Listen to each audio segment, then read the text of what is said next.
Okay, so what causes the Shanks? Well, it's something that most people don't want to talk about. I've heard it called a disease. I've heard it. Well, people just don't want to even refer to it. They just want to say, "Don't say that word around me." And what's interesting is the Shanks can be caused by a multitude of reasons. It can be, and I think there are between 5 and 6 different ways that you can kind of have your pattern produce the predisposition toward shanking. But when we look at better players, and I would consider square to square players for sure in that category of better players, because they do things like get the shaft forward, they get the forward low point. Most of the time their path is from the inside.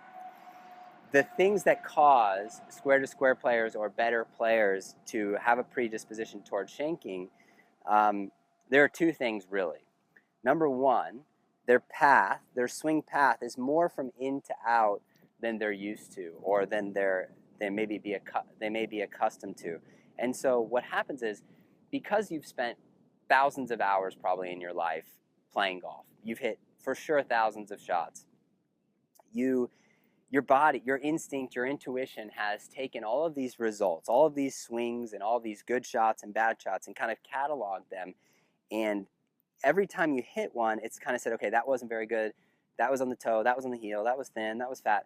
It takes all of those and it tries to just get closer and closer to allowing you that feedback, tries to get you in a place where you can stand and consistently hit solid contact. So if you're just starting out, you maybe are standing too far away from it and you consistently hit on the toe.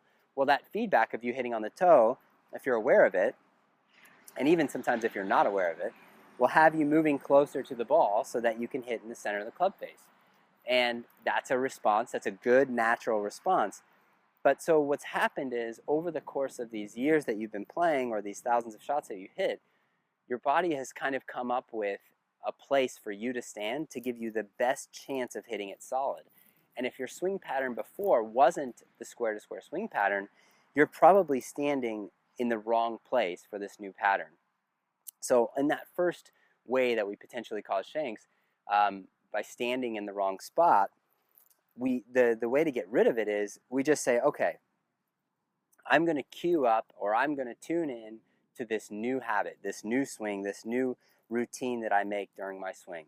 And just simply to do that, all we have to do is go through our conscious setup positions and a couple conscious rehearsals where we brace, set, turn, and turn, and we feel and see and experience that club moving in this way that we intend to have it moving when we hit it. And then when we go to set up, we'll set up more naturally or instinctively in a position that will allow for this new swing, because we've kind of triggered, or we've cued it up. So most players, again, a lot of players, if you've made a change in your swing, your new setup position is not going to match what your old setup was. And to get through that, we just need to make a few conscious rehearsals to kind of cue up that new position, that new stance for that new swing. The other thing that causes us to hit shanks when we're learning forward divots and we're learning the square to square swing, or what better players might do when they shank it. So I had a student a few years back, has become a really good friend, and we had this great, very, very first lesson. Was so phenomenal. He was flipping, kind of glancing at hitting high shots, and so I said, okay, well, let's see if we can get a real good delivery. Let's see if we can get a really solid direct blow and get a real penetrating ball flight so we can get that forward divot. And in our first lesson, he was able to do that, and he was doing it so well. He was just hitting these blistered shots, and they were just really boring out there. Just beautiful little draws, nice low penetrating trajectory, and he was super pumped. So he went out and played league that week, and he had a great round, and he came back and he's like, man, I'm so pumped for our next lesson. So we're in the next lesson, and we're hitting balls, and he hits a shank. And I asked him, did you have any of those? And he said, yeah, I was practicing the other day. I hit a couple shanks. And he said, but I'm hitting every other shot so well, I just kind of blew it off. And I said, okay. And so that happened a few more times. And after about a half an hour, just about every single shot he hit was a shank. And it was getting really frustrating, not only for him, but for myself as a teacher.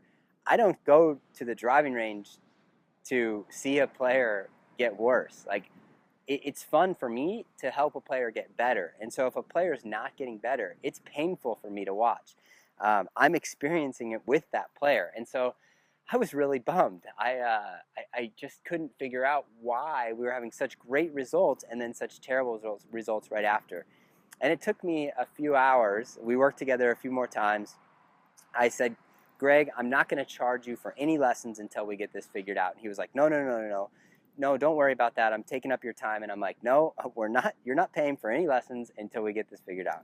So we spent 3 or 4 lessons just getting that figured out. And what I found was, in Greg's attempt to get forward shaft lean or to get compression, he was pushing his arms out, his arms and hands out, in an attempt to hit the ball solidly. And at first, he needed to. At the very beginning, he was kind of stopping his hands and arms and flipping. And so he had to get comfortable getting his hands into that position where he could get solid contact. But as he got better and better at it, he started going to the other side of the scale where he was really pushing his hands out away from his body. And so in pushing his hands out, and if you're experiencing this, if you're having these results, you might be experiencing the same thing. And you might be saying, okay, I'm probably doing that.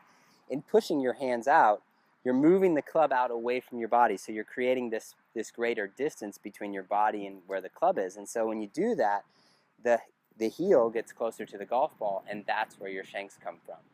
So it's a pretty easy fix. I've got a training aid on my website in my store that's just basically like a band that you wrap around your upper arms, and it keeps your upper arms kind of connected and locked into your body, so you don't have that feel or that want to push the handle out or push the club out.